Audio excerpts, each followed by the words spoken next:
வேல் படத்தில் திருமணம் செய்ய போகும் பெண்ணை டிடெக்டிவ் ஏஜென்சி மூலம் கண்காணிப்பது போல் முன்னாள் காதலியை டிடெக்டிவ் ஏஜென்சி மூலம் கண்காணித்த காதலன் கைது செய்யப்பட்டுள்ளார். பிரிந்து சென்ற காதலியை கண்காணித்தது ஏன்?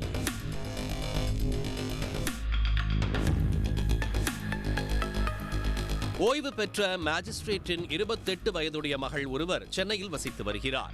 இவர் கடந்த 2023ஆம் ஆண்டு OMR சாலையில் உள்ள பிரபல கல்லூரியில் பயின்று வந்தபோது அதே பகுதியில் பிரபல ஷோரூமில் பணியாற்றி வந்த திவாகர் ராஜ் என்பவருடன் பழக்கம் ஏற்பட்டுள்ளது. நாளடைவில் காதலாக மாறிய நிலையில் இருவரும் லிவிங் டுகெதர் ரிலேஷன்ஷிப்பில் இருந்து வந்துள்ளனர். கடந்த 2024ஆம் ஆண்டு திவாகரின் செல்போனை இளம்பெண் ஆராய்ந்த போது அதில் திவாகருக்கு ஏற்கனவே திருமணமாகி குழந்தை இருப்பது தெரிய வந்ததைக் கண்டு அதிர்ச்சி அடைந்துள்ளார்.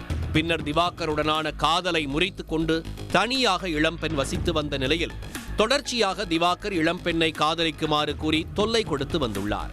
ஆனால் இளம்பெண் தொடர்பை துண்டித்து தனியாக வசித்து வந்த நிலையில் நுங்கம்பாக்கம் DPIயில் வைத்து ஒரு நாள் இளம்பெண்ணை திவாகர் தாக்கியுள்ளார். இந்த நிலையில் கடந்த சில மாதத்திற்கு முன்னதாக இளம்பெண்ணின் இமெயிலுக்கு ஹேக் செய்வது போல ஒரு மெசேஜ் வந்ததைக் கண்டு அதிர்ச்சி அடைந்து இது தொடர்பாக எழும்பூர் அனைத்து மகளிர் காவல் நிலையத்தில் புகார் கொடுத்தார். புகாரின் பேரில் போலீசார் விசாரணை நடத்திய போது திடுக்கிடும் தகவல்கள் வெளியானது. திவாகர் பிரிந்த காதலியின் நடவடிக்கையை முழுவதுமாக கண்காணிக்க பல செயல்களில் ஈடுபட்டு வந்தது தெரிய வந்தது. குறிப்பாக திவாகரின் நண்பர் காஃபி ஷாப் நடத்தி வரும் சக்தி சரவணன் என்பவரிடம் கூறி இளம்பெண் யாருடன் காஃபி கடைக்கு வருகிறார் செல்கிறார் என்று CCTV மூலமாக கண்காணித்து தகவல் தருமாறு தெரிவித்துள்ளார். இது மட்டுமின்றி இளம்பெண் யாருடன் செல்போனில் தொடர்பு கொள்கிறார், வாட்ஸ்ஆப்பில் யாருடன் பேசுகிறார், மெயில் மூலமாக யாருடன் தொடர்பில் உள்ளார் என்பனவற்றை கண்காணிப்பதற்காக நந்தம்பாக்கத்தில் டிடெக்டிவ் சர்வீஸ் நடத்தி வரும் சுரேஷ் ஸ்டாலின் என்பவரை நாடி அந்த தகவல்களையும் பெற்று வந்துள்ளார். இதற்காக திவாகர் ராஜ் ஆயிரக்கணக்கில் சக்தி சரவணன் மற்றும் சுரேஷ் ஸ்டாலின் ஆகியோருக்கு செழித்து வந்ததும் தெரிய வந்தது. ஒரு கட்டத்தில் இளம்பெண்ணின் இமெயிலுக்கு ஹேக் செய்தது போல் ஒரு மெசேஜ் வந்ததால் அதை வைத்து இவர்கள் சிக்கியிருப்பது போலீசாரின் விசாரணையில் தெரிய வந்துள்ளது.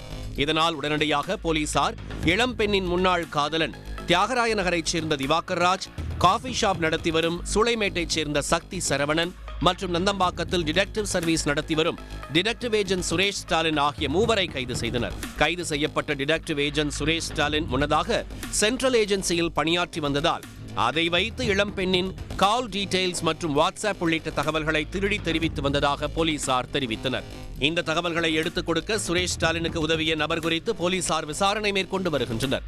தொடர்ந்து கைது செய்யப்பட்ட 3 பேரையும் எழும்பூர் நீதிமன்றத்தில் போலீசார் ஆஜர்படுத்தி சிறையில் அடைத்தனர். உடனுக்குடன் செய்திகளை தெரிந்து கொள்ள சன் நியூஸ் பெல் ஐகானை கிளிக் பண்ணுங்க.